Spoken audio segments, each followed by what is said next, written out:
have asked, what is a bed turning? A bed turning is something that, an opportunity for people to see quilts that they might not see displayed outdoors. These are all heirloom or vintage quilts, and I think we're saying an heirloom. Somebody help me with that. Over 50 years old, and in some cases, some of the quilts you'll see today are over 100 years old. And they are owned by families in the Mariposa area. So our first one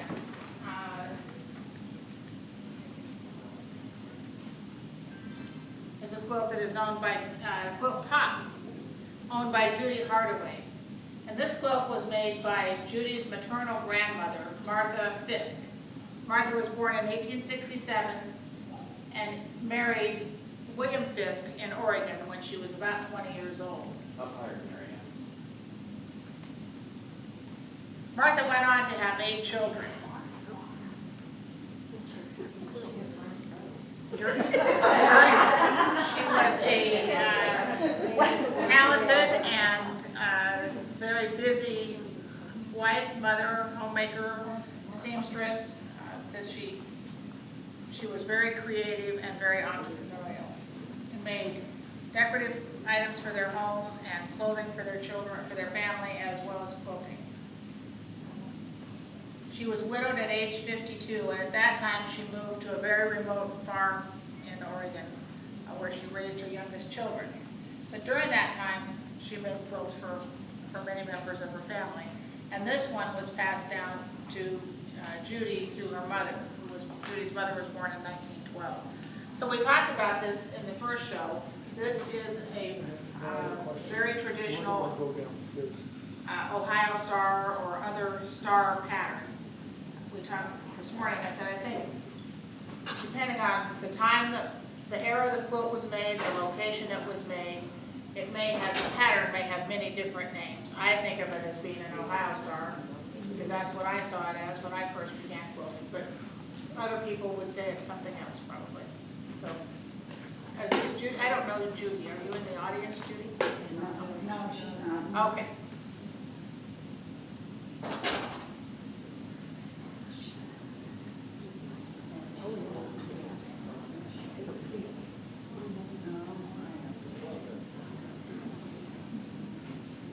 This next quilt top is owned by Mary Wiley, and it is called an Irish chain. And you probably see that the chain is made by the diagonal squares.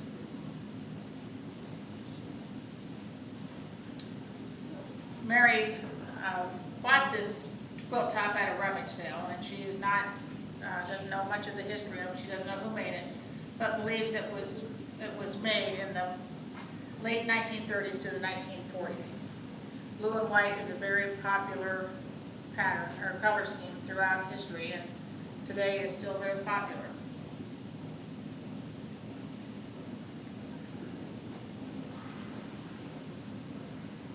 There's a lot of question in quilting about if you have an old top like this, should you quilt it or not quilt it? I have several that are in here, and maybe one or two I would eventually try to quilt.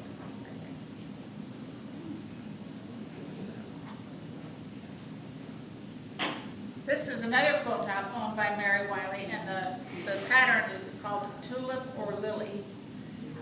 Mary has done some research on the history of this pattern, and she believes that it is closer in construction to the maple leaf pattern that was found in Wallace's Farmer, published in 1928, or the apple leaf published in the Kansas City Star in 1935. The block is half hand-pieced and half machine appliqued. And Mary believes that the maker's intention was to make a tulip or a lily block. If you are able to look closely, and I'm not sure if you can see it in the audience, but the block is pieced, but then the leaves and the stem are machine appliqued with a very narrow stitch, small stitch.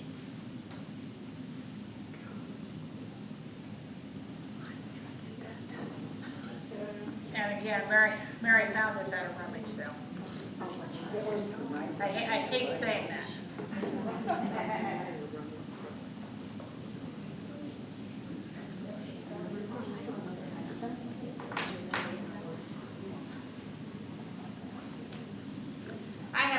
tops that, or quilts that have come down in my family. This particular one has never been quilted, and so when I said maybe someday I'll get around to quilting some of them, this is one of them. My mother and my mother's cousin both grew up together in Colorado. My mother's cousin had an identical quilt, and only hers was actually finished. And the hexagons, where there's green here on hers was yellow. This is a very traditional pattern that was very popular in the 1930s called the grandmother's flower garden. You'll see several here today. But after she got it all pieced, I'm not sure she had the wherewithal to hand quilt it. But And this is all done by hand? yeah, it's all hand pieced.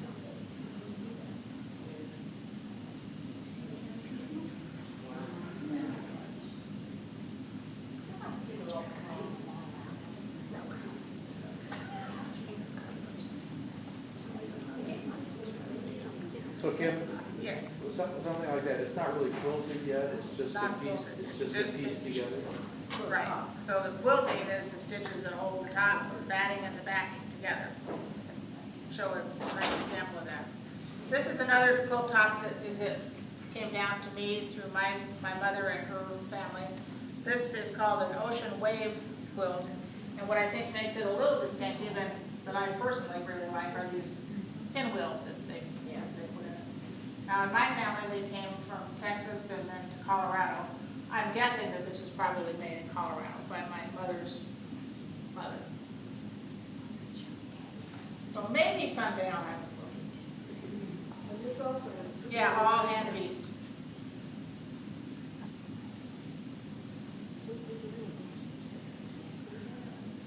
I said it earlier today, I think most of our ancestors would say, if you have a sewing machine, use it.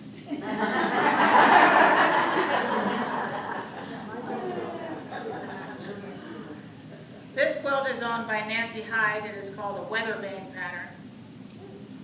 And Nancy believes that this was made by her, I think it's her great-grandmother, Roxana Adams, who came from, she was born in Kentucky in 1860 and moved to California in about 1889. So in this particular quilt, this block is called a weather vane, traditional pattern, and Mary's research suggested that this is called country roads.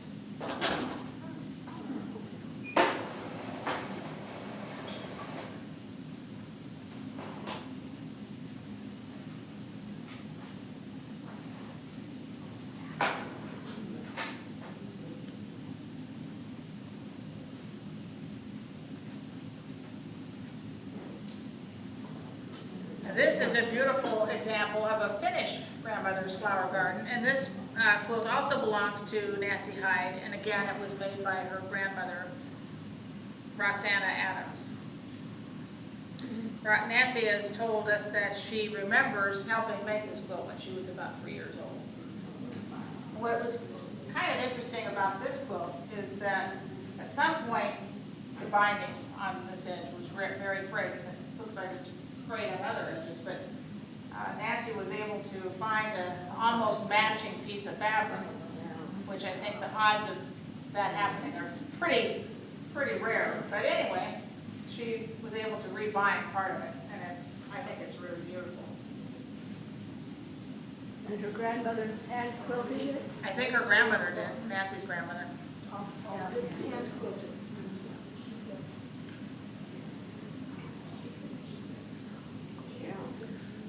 So the next three quilts belong to Yvonne McKnight, who is here in the audience. So Yvonne, if you have something you'd like to say, just chime up. Oh wait, I think I've got us out of order. This is a 9-patch belonging to Nancy Hyde as well. So I was speculating this morning when we looked at this, that at the time it was made, this probably was a very bright colored fabric, but time has faded what might have been a brighter pink or a brighter red. That quilt was also hand quilted.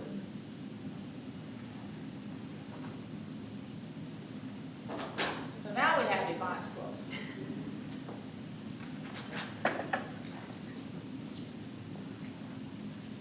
The first one is a four-pointed star. And Yvonne tells us that these blocks were originally pieced in 1930s fabric and kept for many years in a cedar chest. In 2001, Yvonne sewed the blocks together using reproduction fabrics, which would be, I believe, Yvonne, the border and the sashing, which really coordinate beautifully with the authentic vintage fabrics. So the quilt was quilted by a woman named Joyce Reed in Waterford, California. And I said this morning, I think the message here is to all of us who might have tops that are not finished, or rather than have them sit in a cedar chest and then every generation say, oh, I wonder what I should do with this. I think you really did a great thing, Yvonne, in just finishing it and having it quilted and enjoy it. It's beautiful and people enjoy seeing it.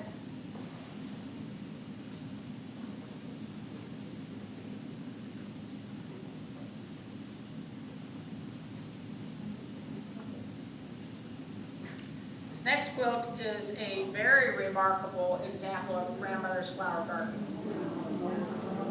And Yvonne, please chime in if you have something you would like to say. I believe it was hand-pieced, probably.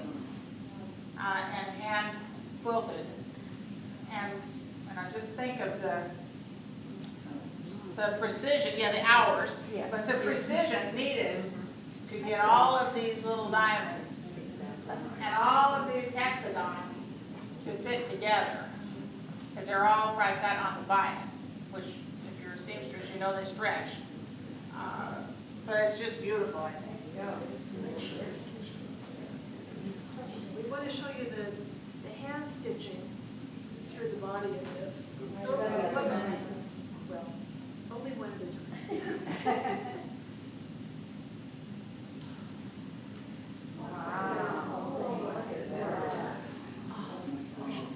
So that's really, really beautiful.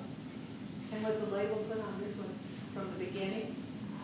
I think Yvonne would have to answer that. Oh, no, that you put that on. I put the label on it.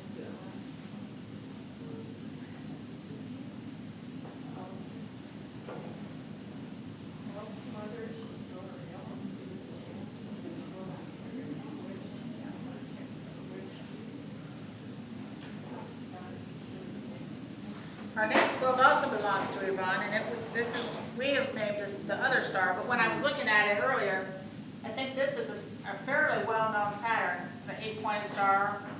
I think it's also called the lemon star.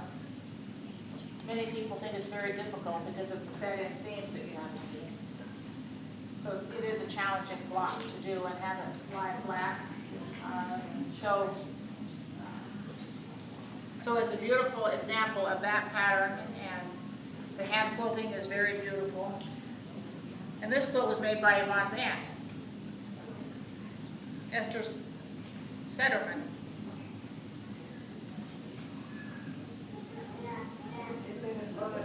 Yeah, in Minnesota.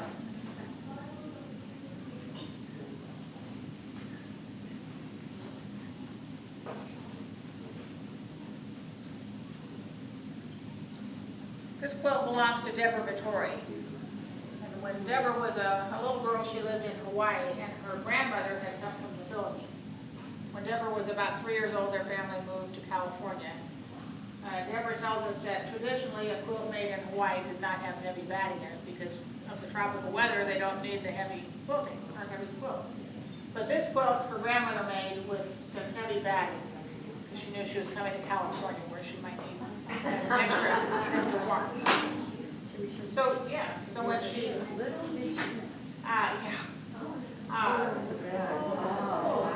what Deborah wrote to us about the quilt, and she was here in the first session this morning, is that when she left Hawaii, she was leaving the life she knew, her family, but she remembers being so excited when this big package showed up from Hawaii, and what was inside for her was this quilt. So it's been a real treasure for her through all her life. It's really fun to see something that, you see something like that grandmother's flower garden that is so perfect. And then you see one that has obviously been loved and worn and wrapped up in and probably cried on. And this is an interesting one. All right. So Lana, if you're in the audience, please speak up. This quilt belongs to Lana Lexi, and this quilt has a really interesting story. Lana ordered this quilt online sometime this last year, and when it arrived, it was just had such a strong odor that she could not even stand to be near the quilt or have it in her house. So she took it outside, hung it out on the clothesline all through the winter holidays last winter, hoping that the rain, the wind, it would air out. But after the holidays were over, she still just couldn't stand it. So she was trying to figure out what to do with it, and I don't know her, but I don't know her husband, but it sounds like between she and her husband, they came to the conclusion that she either had to burn it or fix it. So she ran it through the washing machine, and in doing so, some of the seams ripped open. So when the seams were open, she looked inside the quilt, and she could see that the batting, instead of some of the batting that we see in stores today, was just looked like cotton picked right off the plant. The seeds picked out and stuffed into this quilt. So that inspired her to take the whole thing apart, remove all of the cotton, get rid of that, and start completely over with, re-quilting this entire quilt. Now this border that you see was not part of her original project, but when she got it done, it didn't fit in the space she wanted to put it in her house. So she found some plain quilted fabric and sewed it together as a border.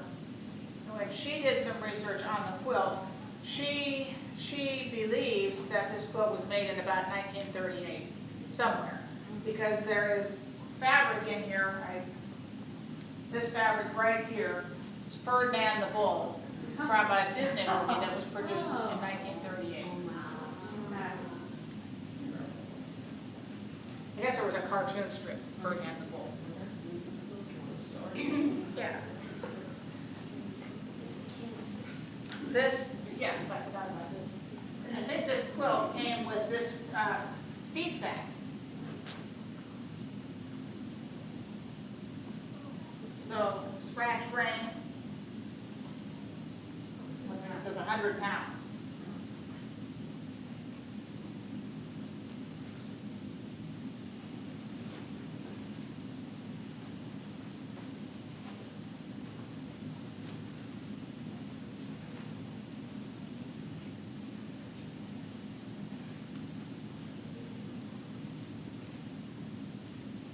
Our next quilt belongs to Marilyn Harvey. Marilyn tells us that this quilt was made by her maternal grandmother from scraps of old clothes or other sewing projects, and that Marilyn received the quilt in 1955. And she believes that her grandmother made a quilt for each of her 15 grandchildren, and so of course this is hers. And this also has hand We're beautifully hand quilted. quilting that we'll show you. And I think the back is really beautiful. So I think the message here is even a very simple quilt can be a treasure. And I say that as the segue lead in to this quilt, which is not a simple quilt. And is Jan Pratt in the audience? I don't know Jan, but this quilt belongs to Jan Pratt, and it was made by Juliet Fairchild, who is the great-great-aunt of Charlie Pratt of Mariposa. Juliet was born in Newtown, Connecticut in 1832 and died in 1923 at the age of 91. This quilt was made in 1852 for her home chest and has been passed down through succeeding generations of her family. And their family refers to this as a rising sun, but she's also been told it's called a mariner's compass pattern. And this quilt is just exquisite. The piecing, which you know in 1832, was all done by hand. Everything to put it together was done by hand. The binding is very, very beautiful and tiny. And the hand quilting is just incredible. Oh, and the applicator, yes, and the applicator, yes.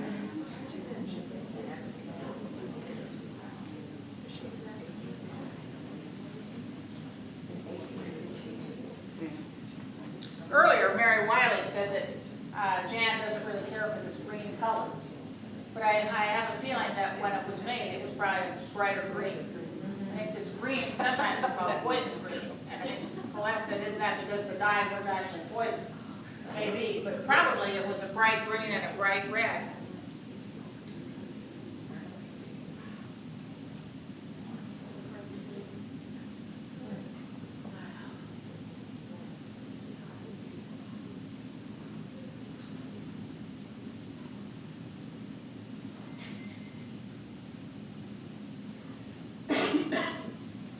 This quilt belongs to my sisters and I, and it was one that my mother had had for all of my life. I didn't see it until I was about 25. I said this morning, that probably explains why it's in such great condition. It's probably no kids saw it, but it says up at the top, made by Grandma Williamson for Joanne, who was my mother in 1931. And she would have lived in Burr Oak, Kansas, which I've never been to, but I think it's probably was a small town then, and it's probably even smaller now. But I'm sure it was all hand done. The quilting is definitely done by hand. Maybe she had a sewing machine, but it's, to me, very beautiful. I love the yellow and white colors. But she did do a lot of hand quilting.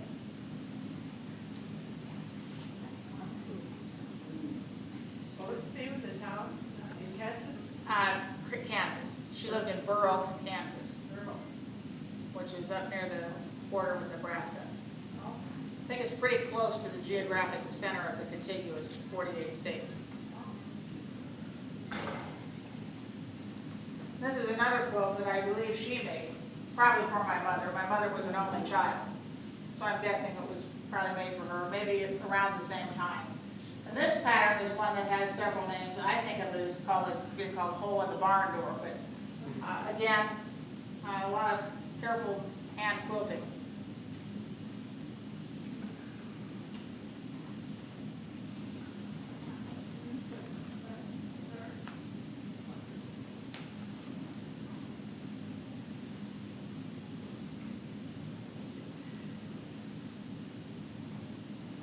It's hard to do this with gloves on, I have to tell you. Yes, they do. You can't tell if you're grabbing the glove or the quilt. This is probably made about the same time by the same person. This is called the Dresden plate, and the fabrics are definitely 1930s vintage. I think the purple color was probably very popular at that time. Again, the quilting is very simple but beautiful. She's got a feather leaves in here, and then just the 1-inch grid crosshatch behind the Dresden plate.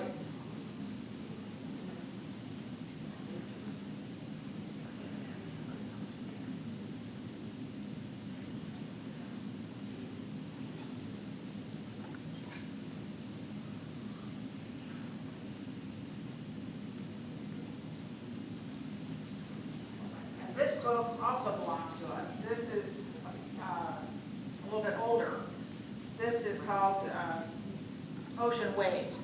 And I'm guessing when this was made, it was probably a pretty bright red. But again, hand pieced and hand quilted. This one has a pretty heavy batting in it. So I imagine in Kansas, that was a must. But I really love the fabrics in it. I like the black and white polka dots.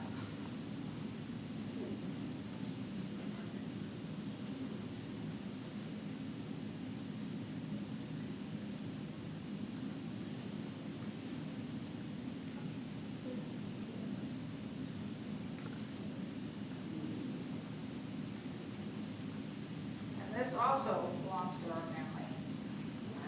And I just love this quilt. I love the striped fabric, I think, is really beautiful. But this is called Ocean Waves as well as the other one. I'm guessing that this was made in the late 1800s, 1890s probably.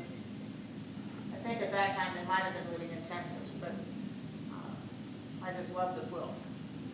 Kim, do you have any idea how many pieces? I haven't counted it. It must be, I guess I could probably figure it out. it's gotta be huge. Yeah, a lot. That would be my answer, a lot of pieces. And the quilting pattern is really terrific on the back.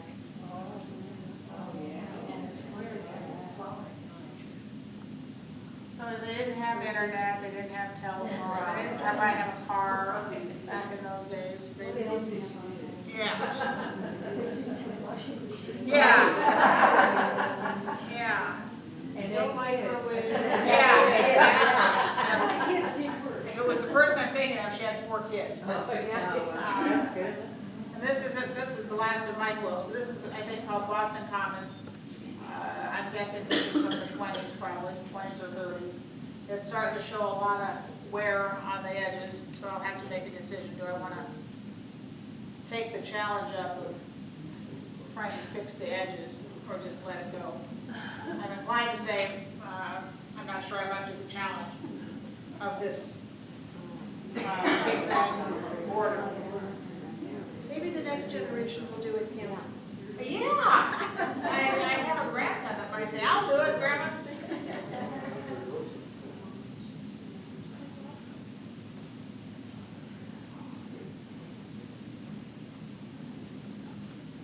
Our next quilt belongs to Joanne Pickard, and she was here this morning. Are you here, Joanne? I don't see her.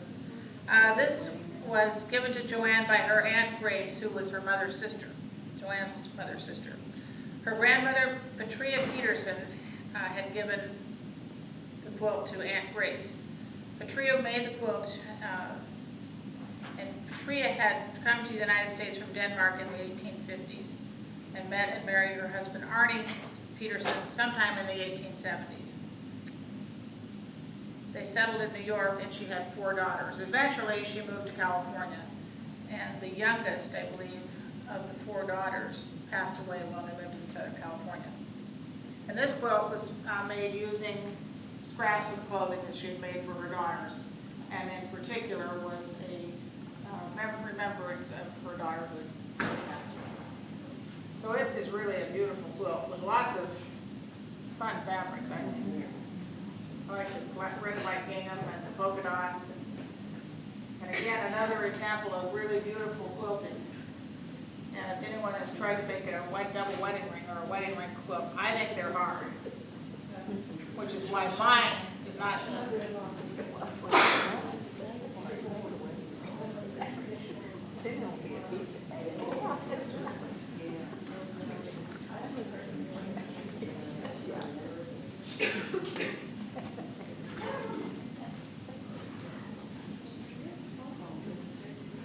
You can see how fragile that one's becoming. It's, Yeah. you can see right through it.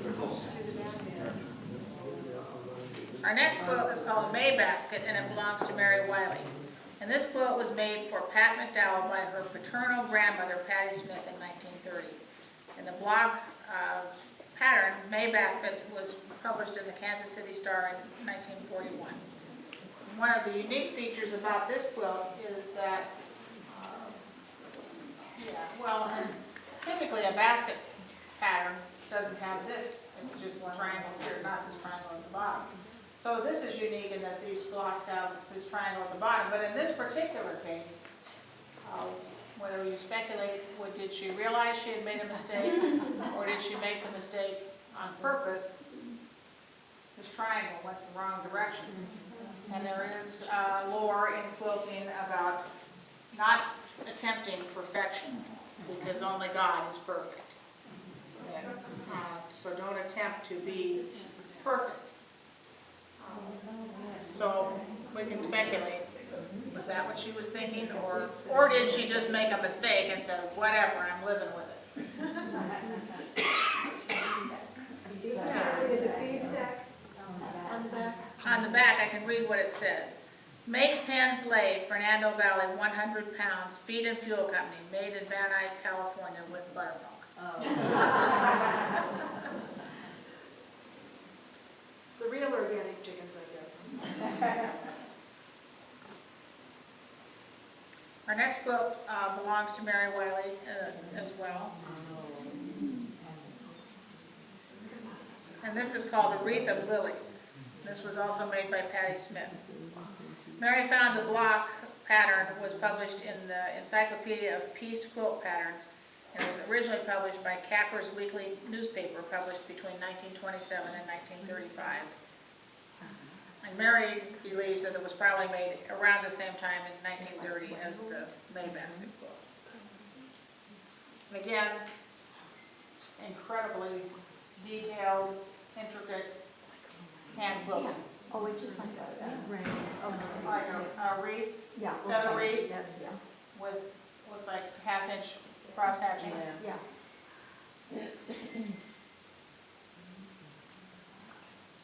So again, I meant to ask this on the first one. So it's called a wreath, but the wreath is really almost looks like the background to, Right. so the color is really not part of the wreath. The wreath is that. The wreath is the quilting, the hand quilting, Yeah. the feather wreath.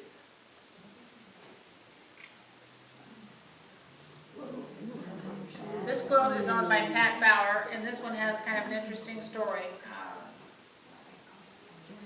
Pat purchased this quilt. I'm sure she wishes she says she could say she made it, but she didn't. It was purchased in October 2001 for $125, and has eventually appraised at a value of $750.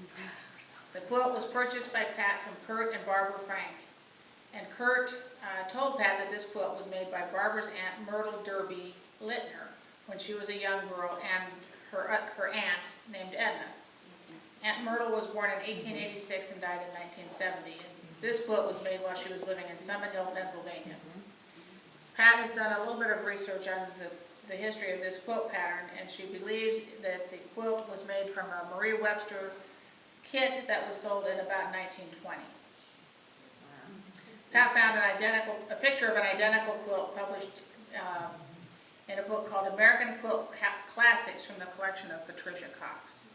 And it was attributed to a Marie Webster pattern. But again, really, really beautiful quilting, beautiful applique, beautiful embroidery.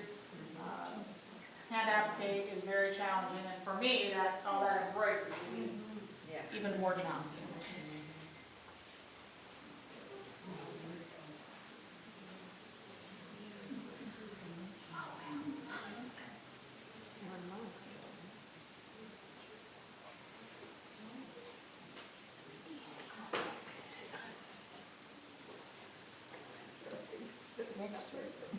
This Pink Roses quilt belongs to Sylvia Gilbert, and it was made by her mother, Senya Huhasari. I think I've got it not quite right. Huhasari? Okay. In about 1960, when she was 44 years old. It was her second quilt, and her intention was to make a quilt for each of her 6 grandchildren. Her second one. Now, I don't, poor grandmother, what her goal was to make 6, this was her second, and I believe it looks like it might have been her last one. At the time, she was living in Michigan and experienced their very long, cold winter evenings, and she spent her time sewing. We'd like to show you the hand quilted from the back. Yeah, too, it's because really beautiful. The pattern on the back is just great. Oh, it is gorgeous.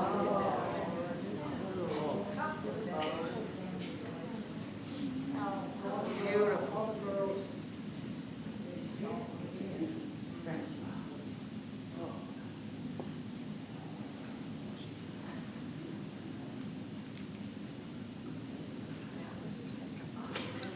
So our next quilt belongs to Colette. And Colette wants to tell the story if she wants me to tell it. But Colette purchased this beautiful quilt, which is from the cathedral window pattern, from Ken Cato at a yard sale in 2001. And since Colette's here, I don't want to tell you how much she paid for it, but it wasn't very much. I paid $10. It wasn't very And much. it had another whole strip should have been sewed on, but wasn't, so they had thrown that away in the garden before the garden sale. So it was already gone to the dump. There was another postcard. Kent told Colette that it was made by either his grandmother or great aunt who lived in Missouri, and it was hand-pieced and hand-quilted in the 1930s. Part of the original quilt was missing. Colette was able to receive some fabric from about the same period from a woman who was part of our quilt group, Julia Slack. And Colette was able to use that fabric to finish it. And I asked earlier today if anyone had made a cathedral window quilt or even a block. I've made one. I'll never make another one. They are really time consuming. They're beautiful, but they are really time consuming.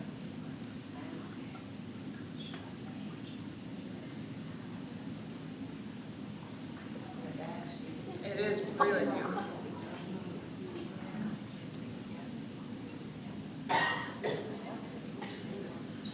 So our last two quilts are crazy quilts that belong to Cindy Carson. And Cindy, are you in the audience? I don't know Cindy, but I understood she would be here. Mary Ann thought I should read these stories because they are the way Cindy told them to, or recorded them. Yeah, this is number one. Right, right.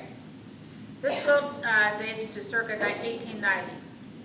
When Cindy was a little girl, she visited her maternal grandmother, Doretta Bynum. While Cindy was playing in the basement with her Barbie dolls and sitting on a homemade rug, she looked up and saw what she claimed to be one of the most beautiful things she had ever seen.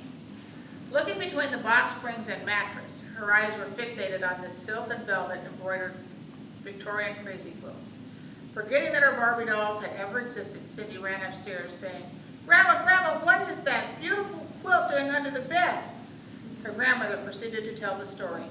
She said, "My dear, it is there to protect the mattress from the box springs."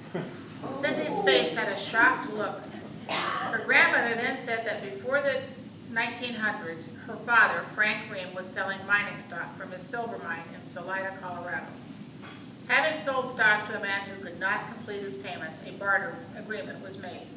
When Frank came home with the crazy quilt that you see, and two ornate ostrich-feathered Victorian hats, his wife was outraged, saying, "Frank, working at a millinery shop has allowed me to already have several nice hats. We don't need these things. We need food to feed the children." Since Cindy's great-grandmother did not put much value in this crazy quilt, neither did her grandmother. But on Cindy's 16th birthday, a box arrived at the front door. To Cindy's extreme delight and surprise, she found that that beautiful crazy quilt that she had loved so many years ago packed inside with a note that said, "With love from your grandma.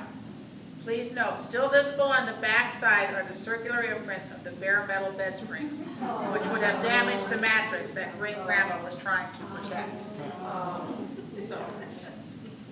So crazy quilts were really popular around the turn of the century, and they were made very often with wool and velvet, and then just sewn together kind of haphazardly and embellished with a lot of hand embroidery, which this one has a lot of. So I can see why she thought it was so beautiful.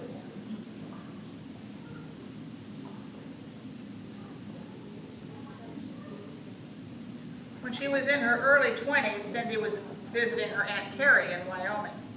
While touring the old family homestead, her aunt said, "Cindy, I was wondering if you might like to have this old thing." At that moment, she pulled out a wonderful old crazy quilt. Many pieces were deteriorating, and some of the silk had totally disintegrated, but the beauty still remained. Cindy's eyes dazzled as she began to explore this unique creation. Almost every piece had embroidered flowers of many different colors. The unique patterns of silks and velvets had captivated her to appreciate the quilt for the extreme amount of work that it must have taken to make it. Aunt Carrie said that the quilt had been created by her mother, Cindy's paternal great-great-grandma, Hannah Lundeen.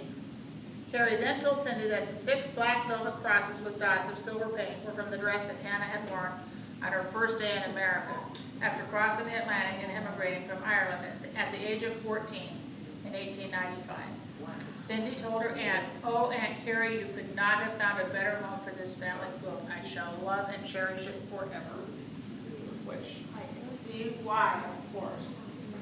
The embroidery is really, really beautiful.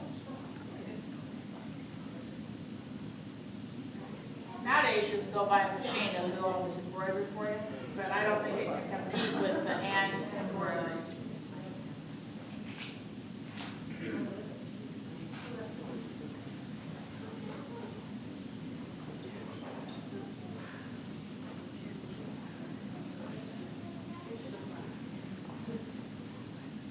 So that's the last of our quilts. I do want to mention a couple things that our quilt group has available at the library we've purchased.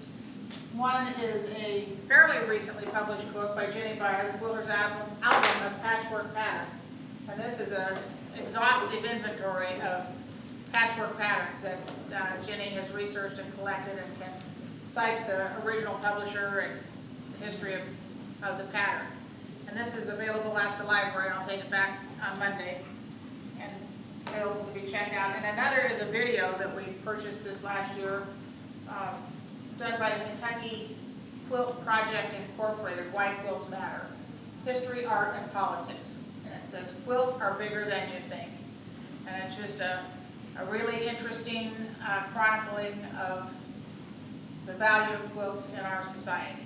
If you're a quilter, you probably already have your own way of expressing that. But this is something that's kind of interesting. It takes about 6 hours to listen to the whole thing.